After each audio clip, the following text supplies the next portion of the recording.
Hello everyone and good afternoon. Welcome to the fourth Coffee Shop Astrophysics talk of this year.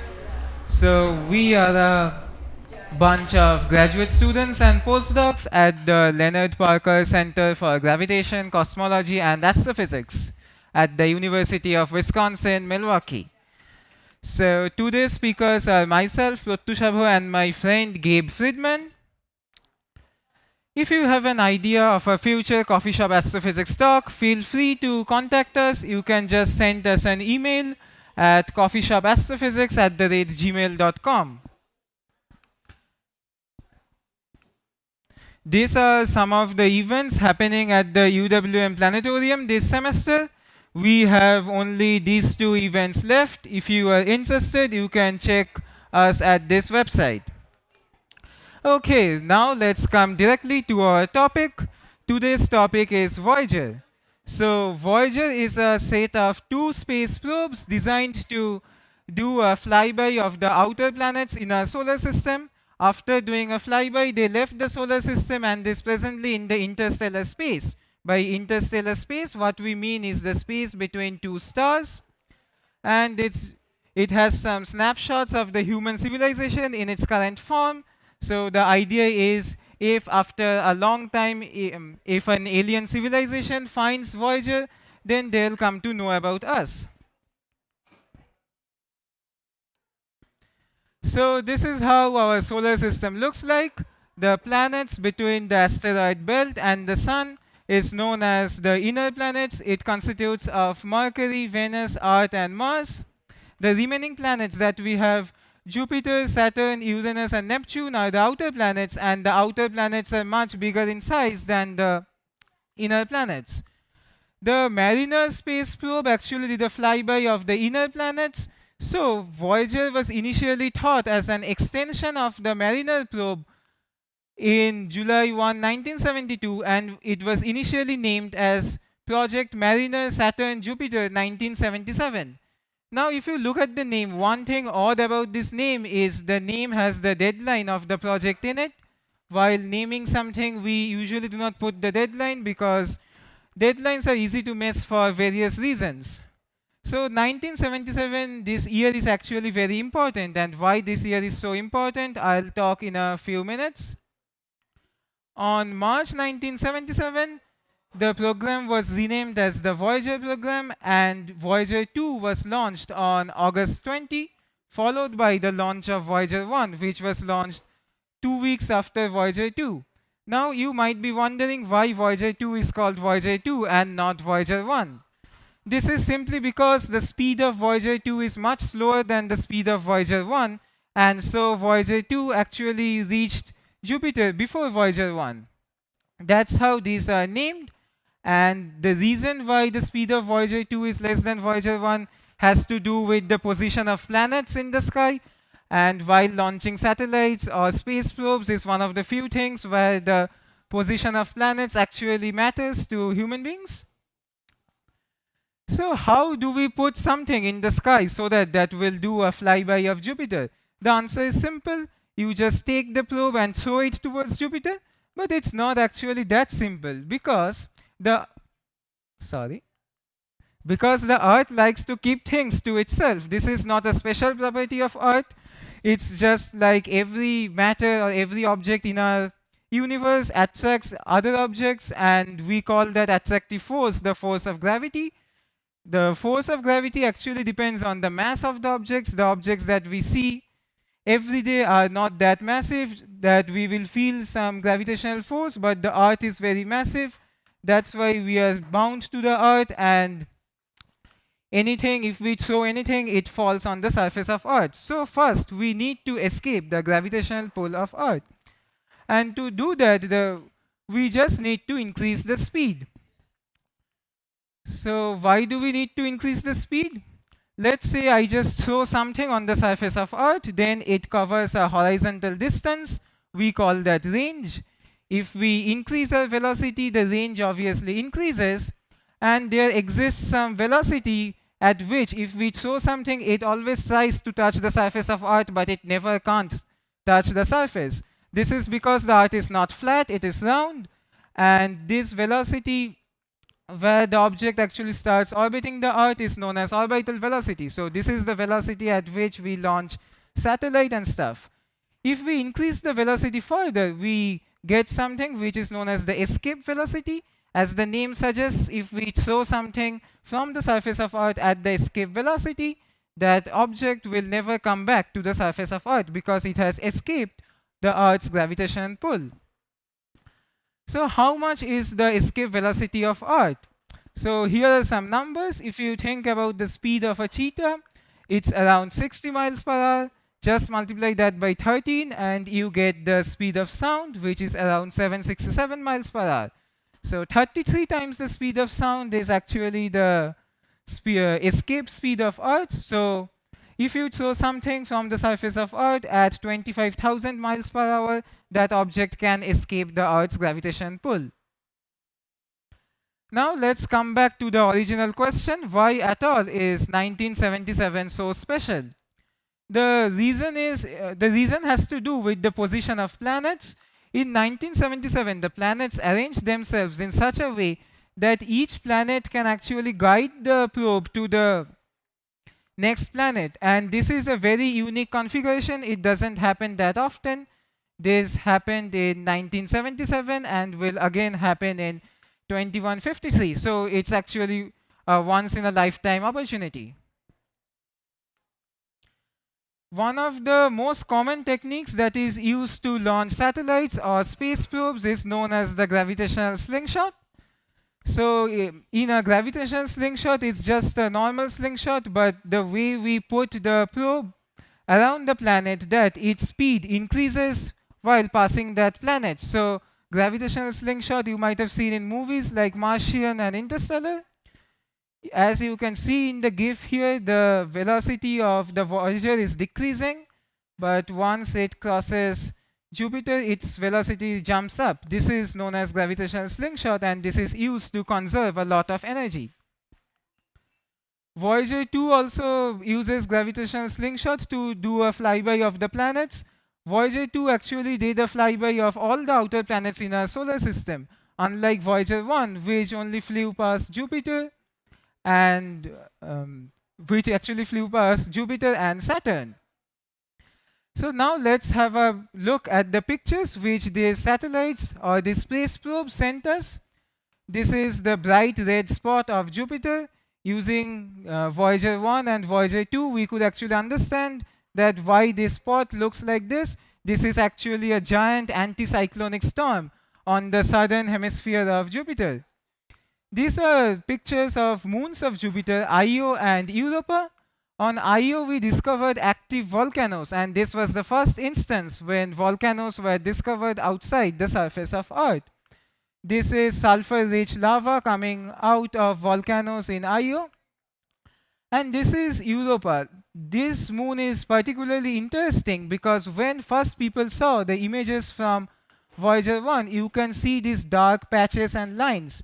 So people thought that these are just craters on the surface of Europa because some object might have hit it while formation. But when we saw images from Voyager 2, it actually turned out very different. So this is the Saturn family as observed from Voyager 1. This is Saturn, and this is Saturn's biggest moon. It's known as Titan. NASA had an option to do a flyby of Titan or Pluto. NASA chose Titan because Titan has an atmosphere, and the blue haze you can see here is due to complex organic molecules in Titan's atmosphere. So Voyager 1 actually did not go to Pluto and went to Titan. It's just to study the atmosphere of Titan. Now this is the Jupiter family from Voyager 2. This is the same bright red spot, but if you look Europa's picture as observed from Voyager 2, this is very different from what Voyager 1 observed. This is because the image from Voyager 2 is at a much higher resolution, and that's because Voyager 2 was actually nearer Europa than Voyager 1, and these red lines cannot be formed due to craters hitting randomly on the surface of Europa. So now we believe this is due to tectonic plate activity in Europa. There are too many moonquakes going on in Europa, and that gives this shape to the surface. This is Callisto. Callisto is another moon of Jupiter.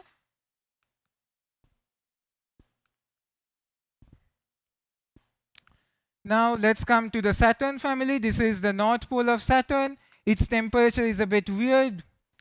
Now this is the rings of Saturn, and this is an image of Titan blocking the sun. So Titan is a moon of Saturn. This is a lunar eclipse due to Titan instead of our own moon. So lunar eclipses are actually pretty common in a solar system or any solar system. And like when our moon blocks the sun, it's nothing special as such.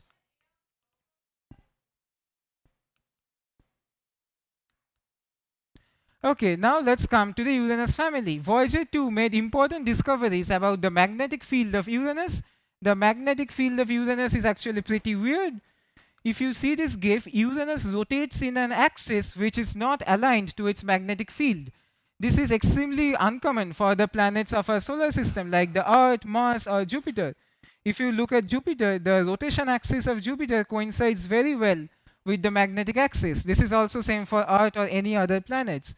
So Voyager 2 actually studied Uranus's magnetic fields in great details.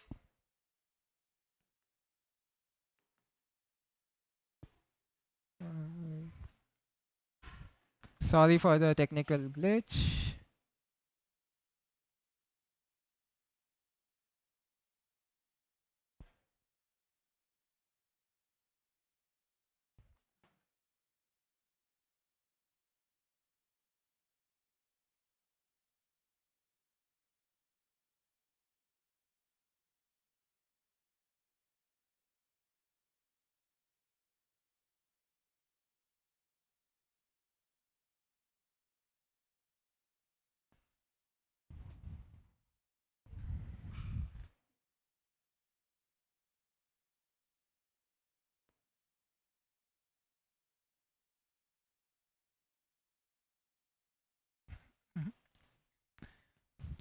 So sorry for that. This is how magnetic field looks for other planets, and the line of rotation of a planet actually coincides with the rotation of the magnetic field.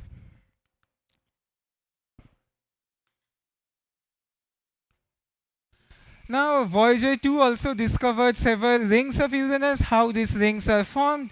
It also discovered 10 of Uranus's moons. These are images of 2 of those moons, Miranda and Titania.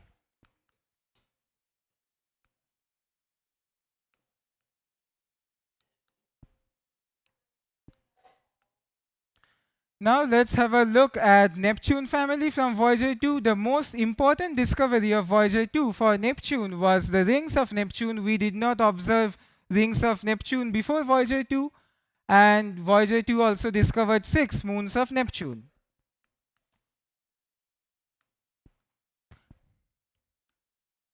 Now, one thing that you should remember, that living the Earth is not living interstellar space. It's extremely difficult to leave Sun's gravity. This is because the Sun is a million times more massive than the Earth, and so its gravity is a million times more. Only 4 space probes, means only 4 human-made objects, have left the Sun's gravity. They are the 2 Voyagers and Pioneer 10 and Pioneer 11. New Horizons is another space probe which would actually leave the Sun's gravity and enter interstellar space in the next 10 years. So this is because the Sun's gravity is much more massive. So let's have a look at the solar atmosphere a bit.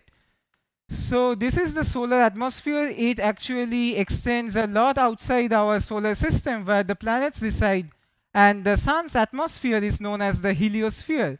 This is, the heliosphere mainly comprises of the Sun's magnetic field and electrons and protons from the solar wind.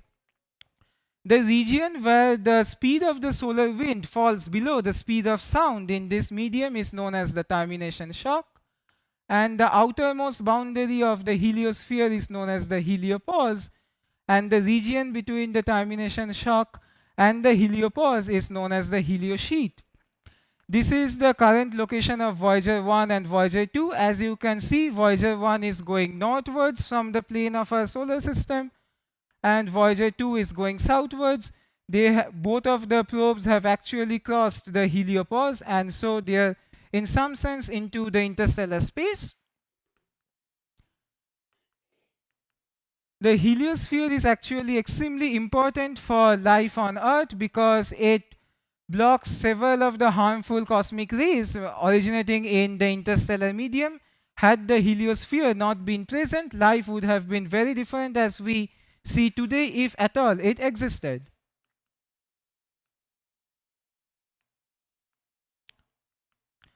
So this is the position of Voyager 1 and Voyager 2. They have both crossed the heliopause, and Voyager 1 is presently at a distance of 14.5 billion miles away from us. So 14.5 billion miles is equal to 22 light hours. What this actually means is that if we want to send something to Voyager 1 from Earth, it would take 22 hours to reach Voyager 1, and the same also applies if we want to send something from Voyager 1 to Earth. This is because we communicate using radio waves, and radio waves travel in the speed of light. Voyager 2 is actually much nearer. It's around 12 billion miles from us because of its speed is slower, and that's a time delay of 18 light hours. So this is where Voyager 1 currently is. This scale is not a linear scale. This is something we call the log scale. So the distance from the Sun and Earth is marked as 1 unit, and this is a very common unit that astronomers use. So we call it the astronomical unit. The distance from the Earth and Saturn, it looks similar to the distance from Sun and Earth in this plot, but actually the distance from Earth and Saturn is 10 times the distance from Sun and Earth. And similarly, the position of Voyager 1 is actually 100 times the distance from the Sun and Earth. We call a scale like this log scale, and around 1000 AU and 100,000 AU, we expect like a band of icy rocks. We have not actually seen it, but there is a good theoretical evidence to believe that this should exist. And if Voyager 1 can pass the Oort cloud unaffected, it would reach this star at around 40,000 years from today. It will reach AC plus 79 before Alpha Centauri, because this star is actually coming towards our sun with a velocity around 13 times more than Voyager 1, but it would require at least 40,000 years to get to the nearest star. This is the position of Voyager 2. It's around the same region at 100 astronomical units from the Sun.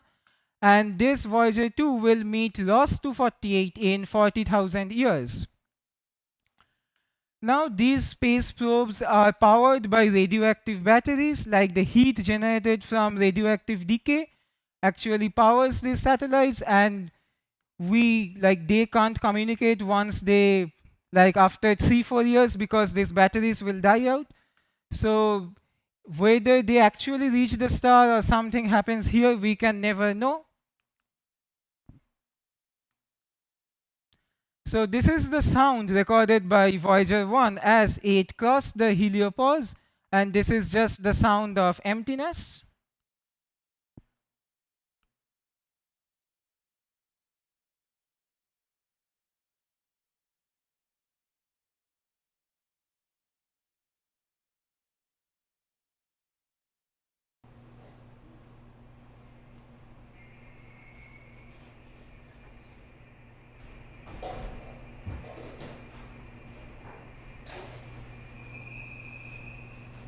So this is how it sounds. Okay? So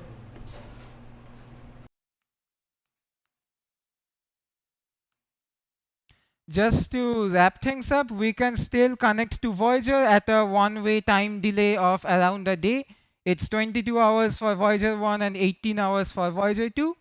But the batteries will unfortunately run out in 3 years, and perhaps they'll wander eternally in the Milky Way. If at all there is some intelligent alien civilization living near the stars, they might pick Voyager up and come to know about us. So now I hand it over to Gabe.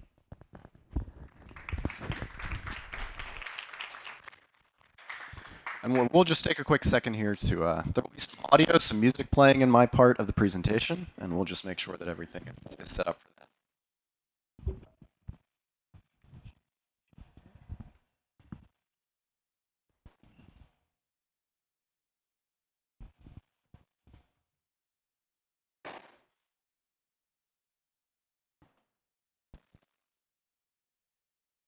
All right, so Pratyustava just talked to you all about the scientific importance of the Voyager mission, just the idea that we're able to get a space probe all the way out past the sun, past the sun's gravity. That's scientifically important in its own right, very important, but there is so much more to the Voyager mission and what we were able to accomplish, so much more. And so for the remainder of the talk, I will be speaking to you all about the cultural importance of the Voyager mission. We're going to start by wrapping up this section that Pratyustava had on the photos taken by the Voyager missions. And I'm going to be showing you this photo right here. This is called the pale blue dot. Essentially what happened was Voyager, as it finally left the solar system, and use this mic? Oh. Okay.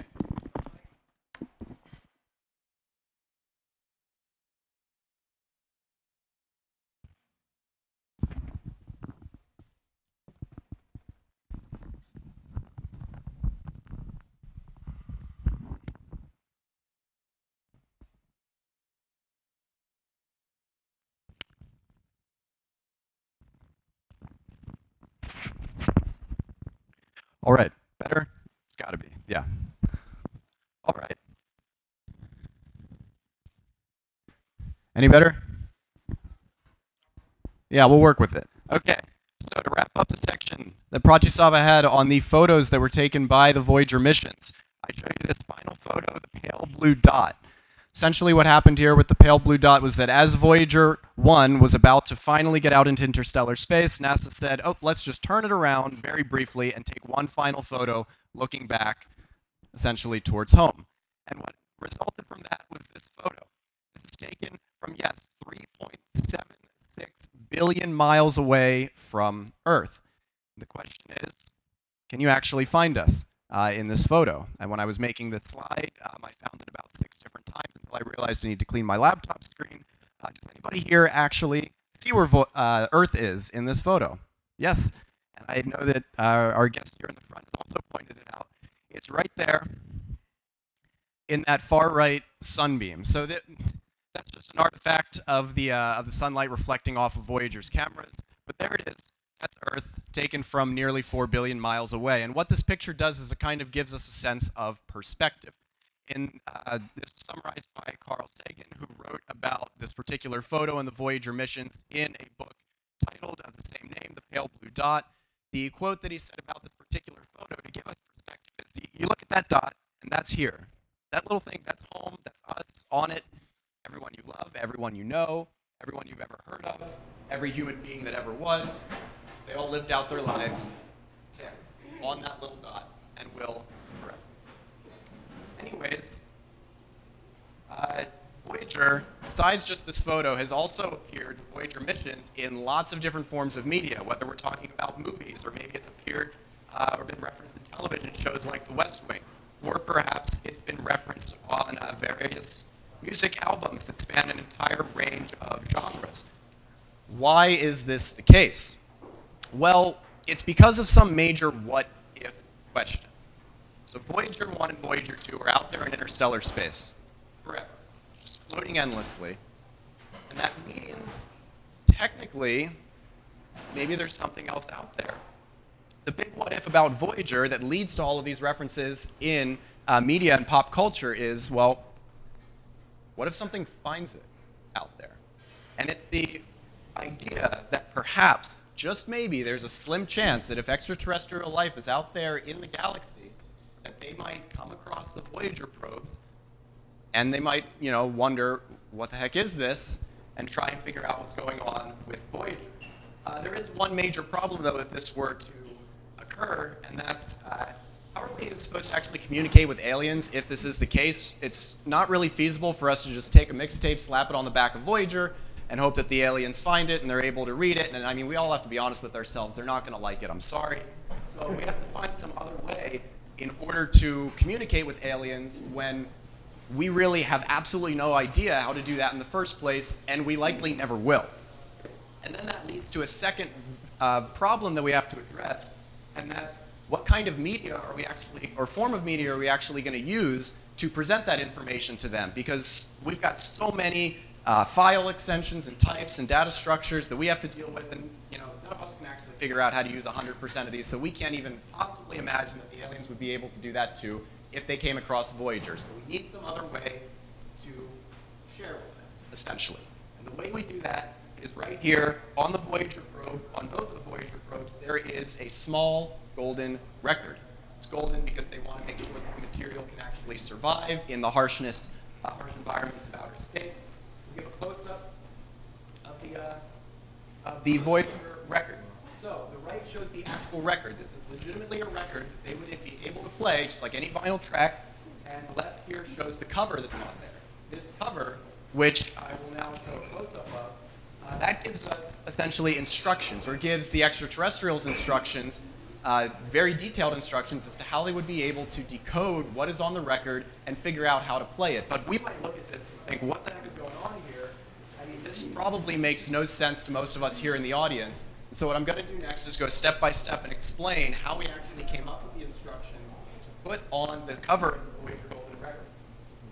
First thing that you should notice that we definitely want to hash out right away, you'll notice a lot of vertical and horizontal lines that are on the record. What is this representing? This is representing the fact that all numbers on the cover are written in binary. So binary is just an alternate way we can write numbers solely in terms of ones and zeros. If you're curious how we can then transform that, say like a decimal, a base 10 system that we use in our everyday lives, I have a chart over there on the right for some numbers. But the reason why we're using binary is that we can have absolutely no assumptions, or can make no assumptions whatsoever about what numbers any extraterrestrial life would understand, if they understand any at all.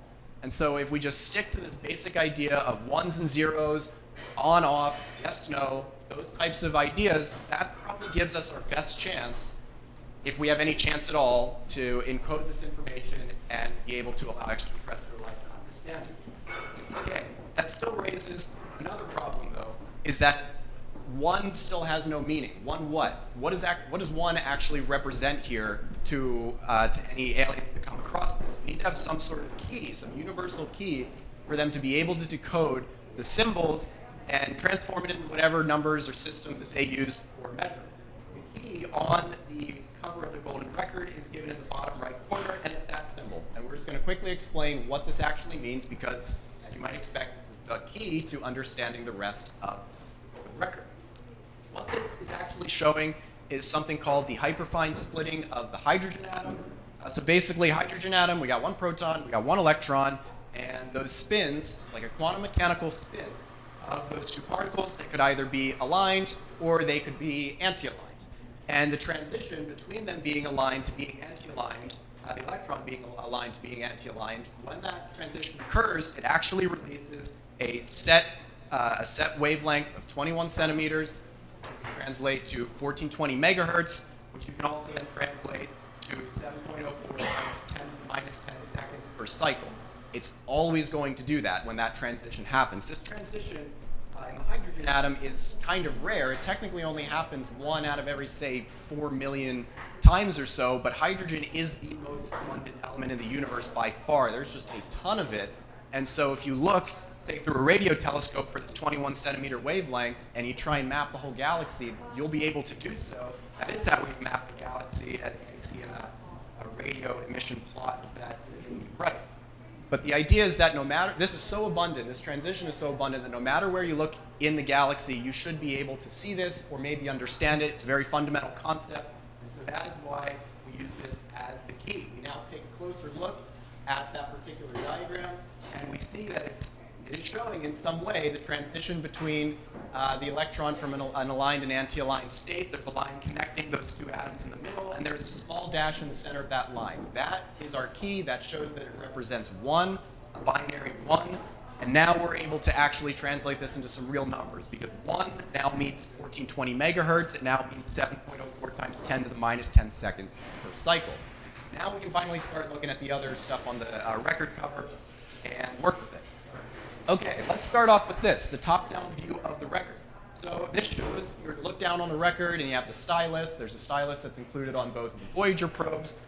If you notice now, we have some binary number that we can read counterclockwise across the record. We write that down. That's the binary number. Let's just, for all of our understanding here, we'll translate this into base 10 that we use, multiply it by our scale, our universal scale, and what does it give us? 3.59 seconds. What is that? That is the rotation period of the record. That's how fast you have to be spinning it to be able to hear anything. Now let's take a look at the side view of the record.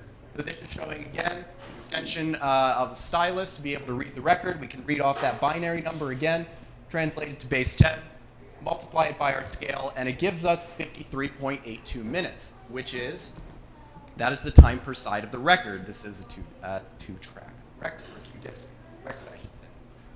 Now this, in the bottom left, this is a map, a pulsar map. So if you've been to these talks before, we've talked your ear off about pulsars, and if you come to other talks, we'll do it again. But just the basic of a pulsar, we're talking about neutron stars, rapidly rotating ones. There's emission coming out of their poles. And so basically what's happening with these pulsars is they're acting like cosmic lighthouses. They are blinking, essentially, to us. They appear to be blinking at incredibly regular frequencies. And that would be the case no matter where in the galaxy you're looking at them. And so the idea here is that if we show the relative location and frequency of 14 of these pulsars that we've got on the cover, that if you're able to decode all of this information, you might be able, or any aliens out there might be able to use that and then help locate exactly where the center of this diagram is, which is the sun. Before I go into more detail here, it is worth noting that a fair number of scientists, including Stephen Hawking, thought that this was actually a pretty bad idea, just in case the aliens weren't the friendly type or the chest-bursty type. Unfortunately, this thing's already been out there for like 4 decades, so we just got to deal with the consequences. Let's look at the pulsar map in more detail. Zoom in on it, and first thing I want to point out, there's this long line extending from the center of the diagram, the sun, out to the right. So this represents a line from our sun to the center of the galaxy, and the length of that line we can then use as a relative distance to be able to figure out other measurements on this pulsar map. And then the angle from that line to the galactic center up to any of the pulsars represents the angle that the pulsar makes to the galactic plane. Just looking at it head on. If we want to zoom in on one of the lines in particular, there's 3 main segments here that I just want to explain. We take the bottom segment, that's going to be a relative distance from the sun to the pulsar on a 2D projection. Again, we can use that relative scale, the line from the previous slide, to figure out how long this actually is. The middle segment is going to be the distance of that pulsar above or below the galactic plane, and that's just so we can take it from a 2D map to 3D. And then finally, the binary number that extends up to the top is the pulsar's frequency in binary. Of course, this is different for every pulsar that's on the map. All right. Next. This is going to be a little bit more complicated, but we want to figure out what's going on the right side of the record. Voyager Golden Records had 116 images that were actually encoded, along with the 90 minutes of music, which I'll be talking about in a bit. There were 116 images on the Voyager Golden Record that were encoded as audio waveforms. And how you actually decode those waveforms is a little bit complicated. We'll go through it step by step. If we look in the zoomed-in portion on the far left, that shows what the typical waveform would look like to precede each picture. So we have kind of a start and end point to every image. And then the 3 signals to the right of that, they show the first 3 lines of the image. Of course, it could extend much further than that for each line. The binary number that is under that first waveform, if we again translate that to units that we're familiar with, that gives 8.3 milliseconds. And so every one of those lines would be 8.3 milliseconds long of an audio waveform. And then the bottom image there shows something called scan triggering. If you're not familiar with that, we'll talk about it a little bit more here. This bottom diagram including the images shows how every single one of those lines can then be stacked together using scan triggering to actually create the image. The top right binary number decodes to 512. Every image is 512 lines. And then the top left binary number decodes to 16, which means that there's 16 levels of gray.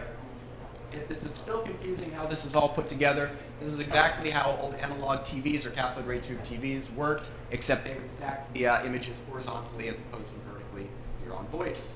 And then lastly, the last image is this. It's a circle. It's nothing fancy, but it's very important because this is the very first image that you would see if you correctly decoded the Voyager record. And so if any aliens find this, decode it, and they see this circle, 2 big thumbs up. They got it right. We're very happy. Okay. We now have completely decoded this. We can finally look to see what is on the Voyager Golden Record, the images, the sounds. But first, I just want to talk about who actually got to decide how we were going to boil down all of Earth's history, music, photography, etc., and just decide what to put on this record.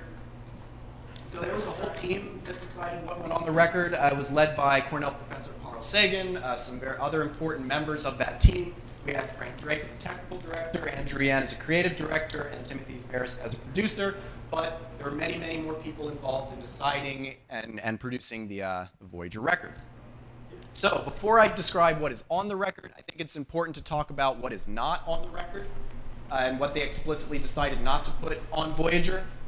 So for one, they decided right away that no images or sounds of war, for example, were going to be included on the record. I mean, war obviously is a reality of like human existence, but when we're deciding what to put on the record, we don't want anything that could come off as aggressive or could be misconstrued as aggressive by the aliens. We're trying to be peaceful here, and so we're not going to say throw a photo of a tank onto the Golden Record. Also, because there was a limited amount of space and they were trying to be as inclusive as possible in deciding what goes on the record, the team decided not to put any images that related to politics or religion. Again, limited space, wanted to be inclusive. All right, what is on the record? We'll look at some of the first couple of images. These are the first 12 images correctly decoded on the Voyager record. We've got the calibration circle, and then we've got the pulsar map again. There's some definitions of mathematical constants, pictures of the planets, some numbers that describe parameters of the planets, and then we also have a diagram showing human DNA. There's a whole lot of other pictures. I'll show them at the very end of this talk. However, now we can finally start playing some music. And I will start adjusting the volume. Oop.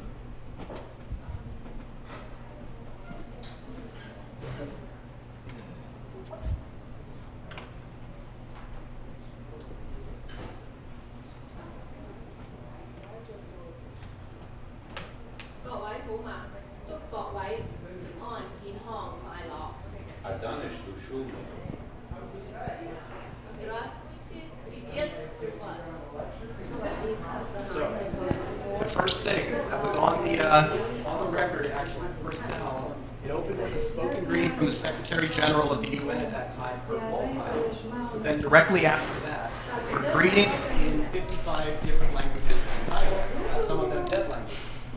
They're all shown here, and I'm playing the greetings right now off of this Bluetooth speaker, but I don't want to have it be too loud, of course, to overcome my voice. However, there are some languages here that you don't see, for example, things that you would expect to be on the record. The reason is probably because when Carl Sagan was organizing the group to try and get people together into a recording studio last minute and have them record a greeting in their language, some of them just canceled at the last minute, and well, they didn't have enough time to find a replacement, and that was that. And so, for example, Swahili is not included here. That's one example of someone who was not able to attend, and they just said, oh, well, we got to get this thing out in space. So, right after the greetings, there is about a 12.5-minute section that's devoted to the sounds of Earth. And this includes a whole bunch of different sounds. Sounds from animals, sounds of transportation, like cars, trains, etc. There's a heartbeat, there's laughter, there's communication like Morse code, and sometimes they're meshed together in very strange ways. This actually ends this section with an hour-long recording of the brainwaves of Andrew Yan, which is then condensed down into 1 minute of real time. Essentially, she had herself hooked up and had her brainwaves recorded to say, to just think about what it meant to be happy, to be sad, to laugh, to fall in love, war, peace, etc. A lot of interesting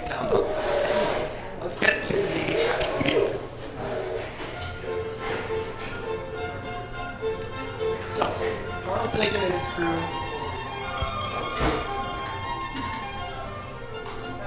Yeah, Carl Sagan and his crew wanted to get as wide of an array of music selections put onto the Voyager golden record that, of course, showed music from around the entire world. When it came to Europe, that meant that naturally the music they decided to put on there was the traditional Western classical music. This included, say, works by Bach, which is playing right now, the Brandenburg Concerto No. 2, but it also included a piece from the Mozart opera Magic Flute, as well as the famous first movement of Beethoven's Fifth Symphony, like 4 of the most famous notes in all music history.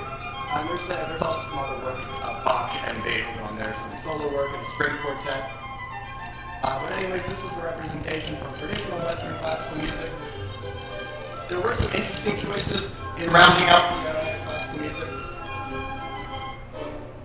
So when we're bridging sort of the classical era and modernist era of Western music, what we're trying to, they threw on this Stravinsky's The Rite of Spring. The Rite of Spring is an incredibly important piece in music history. It's just a very interesting choice for the Voyager record. So specifically, The Rite of Spring, what they put out here on the record was the finale, the sacrificial dance. If you're not familiar with The Rite of Spring, this particular piece is representing a Russian pagan ritual, an old pagan ritual where they bring the whole village together and they pick out one girl who then dances herself to death out of exhaustion, and then they raise her up, and that's the end of the piece. It's a fantastic piece, but it's very dissonant and very jarring, and if you haven't heard this story, in 1913 at the premiere, it said that since the audience was just so flabbergasted, they could not believe what they were listening to, that they began to riot during the middle of the piece and start throwing stuff at the orchestra and at each other and fighting. So if we're not trying to come across as aggressive towards aliens, this was an interesting decision, to say the least, to put this on there, but hey, again, it's already out there. But as I mentioned, music is not just traditional Western classical music. And the map that I showed here, every country that is in red is a country whose music in some way, shape, or form was included on the Voyager Golden Record. So outside of the traditional Western classical music, Carl Sagan and the ethnomusicologists who were on his team tried to have representation, say, through folk music from around the world, and had at least a handful of countries from every single continent whose music was on the record. When we talk about the folk music, we can kind of divide it up into a couple categories. There was the purely instrumental folk music, instruments from around the world. They wanted to encompass all the different sounds that they were able to create. And so just a couple of examples that I showed here on the slides. On the right, there was a traditional gamelan piece that represented central Indonesia. That's not what's playing right now, but this is just a picture showing what a gamelan ensemble looks like. And I mean, you can always find the music online or on Spotify. It's very interesting music. What is playing right now is a traditional folk music called Mugam of Azerbaijan. That's what's playing now, and there were some other, plenty of other examples from other continents, countries like Benin and Peru, whose music was included in folk music. There's also, when we're talking about folk music, not instrumental, but purely, say, vocal music, vocal chants. They wanted to highlight all the different types of songs and chants that you could hear from across the world. And that, again, spans a very wide array of countries and continents. We've got, say, a Peruvian wedding song that is on the Voyager record. There is a night chant by the Navajo tribe. And then what's playing right now is something called Chakrula, which comes from the country of Georgia. Okay. What's actually, this Chakrula was added. It's one of the earliest examples of what's called polyphonic music structure. Essentially, you have two different independent melodies, two or more independent melodies that are being sung or played at exactly the same time and overlapping. So that's pretty much where this originated, was with Chakrula, and then of course it filtered into Europe and Western music there. Okay, so is this it? Is the folk music all there is on the record? Well, yes, on the golden record, Chuck Berry's Johnny B. Good is included. It's kind of sandwiched right in the middle of all the other tracks. You can have some rock and roll if we're trying to get a complete picture of music history on planet Earth. Unfortunately, though, there was a little bit of pushback when Carl Sagan wanted to include this on the record. Pushback from maybe the UN have no musicologists on the team who would claim that you cannot have rock music on the golden record. That's too adolescent to have such an important track. Carl Sagan takes a pause and has the fantastic tongue-in-cheek response. Well, hey, there are a lot of adolescents on this planet. And that was it. Johnny B. Good stays and then floats off into space. And that, of course, naturally led to more inclusion into pop culture and media. So I'm going to play this very short clip from SNL in 1978. It may be just 4 simple words, but it is the first positive proof that other intelligent beings inhabit the universe. What are the 4 words, Dr. Sin, porn, Chuck Berry. All right. So, the last song that's on the golden record is actually a Beethoven string quartet, and the reason why is because the last image that is on the record is a picture of the Beethoven string quartet, and so they wanted to match it up that way. However, I want to just finish by talking about the penultimate song that's on the golden record, which is Dark Was the Night, Cold Was the Ground by Blind Willie Johnson. If you're not familiar with the story of Blind Willie Johnson, it's incredibly tragic, lived in the 20s. He was born poor, he was blinded at age 7 when his mother threw chemicals in his face. He was a very pious man. He died somewhat young. His house burned down. He was refused medical service when he contracted sickness. And he ended up just wrapping himself up with some newspapers, laying in bed, and passed away. And somewhere in the middle of all of that, he recorded one album, blues guitar album, and this song is on there. This song in particular has no lyrics. There's no actual thing that he's singing. He's just humming. It's really just pure emotion in this song. And in particular, this piece has been considered to almost embody human loneliness to it. So why is it included on the record? Well, I'm going to play this video that's going to show you the rest of the images, and you can look through that. But if you think about why that piece might have been important, it's that we really do have to be honest with ourselves. Voyager is just going to float forever in space. Maybe something comes across it, but it's probably not going to happen. It's just going to, forever be alone out there in space. No one's ever going to come across it. No one's ever going to come across Voyager 2. And in that sense, also us here on Earth, we might be pretty busy here, but we're kind of alone in our solar system, in our galaxy. We haven't found any extraterrestrial life out there. They haven't found us. And so, including this song with the track kind of embodies the cosmic loneliness that both we might feel here on Earth, and certainly that the Voyagers are going to feel as they just wander, just fly out endlessly into space forever. But, maybe something will find it, just maybe. And then maybe if something does find it, they would actually be able to decode what's on the record. And if they do, if they're able to figure this all out, then they will find that the last image on there is actually a statement. This was just thrown on at the end. President at the time, President Jimmy Carter, was asked to include a statement to throw onto Voyagers, like the last couple of images that are there. And to finish off the talk, I'll just be reading what he wrote. Put on Voyager and fly out into space. What he said is this Voyager spacecraft was constructed by the United States of America. We are a community of 240 million human beings, among the more than 4 billion who inhabit the planet. We human beings are still divided into nation states, but these states are rapidly becoming a single global civilization. We cast this message into the cosmos. It's likely to survive 1 billion years into our future when our civilization is profoundly altered and the surface of our Earth may be vastly changed. Of the 200 billion stars in the Milky Way galaxy, some, perhaps many, may have inhabited planets and spacefaring civilizations. If one such civilization intercepts Voyager and can understand these recorded contents, here is our message.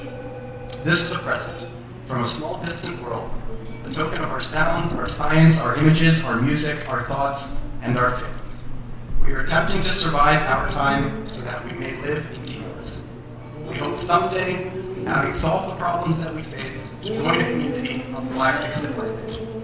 This record represents our hope and our determination and our goodwill in a vast and awesome universe. So thank you so much for coming today, and I assume we'll get these talks up again in the fall.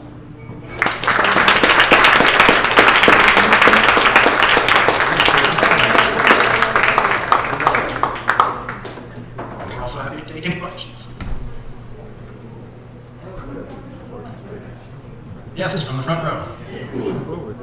Earlier you explained, you said there was something with the cosmic results that they wanted to could. But as on Earth, we perceive sound through because the person from air around us. How we perceive sound and there's no air.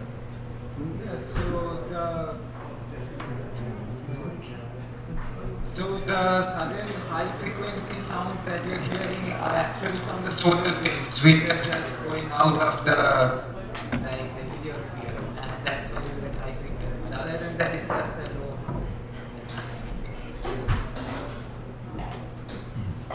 Yeah, they're almost little balls of plasma. Solar wind, for example, it's coming out, anisotropies of that, and that kind of shakes Voyager essentially, and produces the vibrating frequency to create those sounds. Yes? Did I read something that there was no signal or whatever for a while, and then in the year 2020 they heard again from Voyager, or has it always been constant that they were I do think I know what you're talking about. So, again, that's also related to the sound that Voyager heard, right? I thought it was a communication from Voyager was installed or something. They might have been able to fix it. So the idea with Voyager right now is that where it is, especially once it got out into interstellar space, it's not that there's nothing interesting out there, but they need to conserve as much power as possible, because once it runs out, it's done. We're never hearing from it again. And so if they have reason to believe that maybe they're going to get shook by another little ball of plasma and they want to record that, then they can try and send out instructions to Voyager to quickly turn on, take the information you want, and shut back off to conserve power. So that might be what you're about. Why does space interest you? Why do you choose to study it so deeply? Well, it's an interesting question, especially considering that what I study has nothing to do with Voyager exactly. I find this stuff really interesting because of the intersection between space and music. I do enjoy music, I do enjoy playing, but as far as why I study space, well, I've always enjoyed science, for example. There's a lot of different sciences that you can go into, but I find astrophysics to one, be the most interesting, and two, from a practical standpoint, I do like principles of, say, like data science, and data science and astrophysics research really do go hand in hand. There's a very close relationship between those two. I don't know, what about you? So I mainly study gravitational waves because I am fascinated by the workings of the universe and why things are the way they are. And so gravitational waves is a new medium to study the universe. So basically that's why I do gravitational waves research. And yeah, I also enjoy coding stuff, and so we do spend a lot of time coding. So. Yes? So, when you said that the battery will only last for like 3 or 4 years, but they're turning that off occasionally, or is it not? Will it only last for 3 or 4 years now, or can they turn it off to make it last longer? Or how does that work?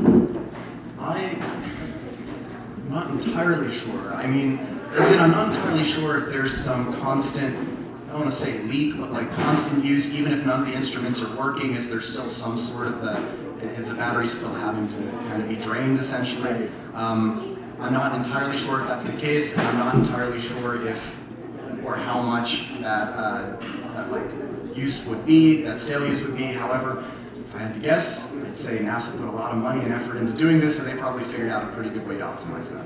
Sure. Okay. Any other questions? And if you have questions that you don't want to ask now or want to ask later, you can just come up and talk with Project Samurai.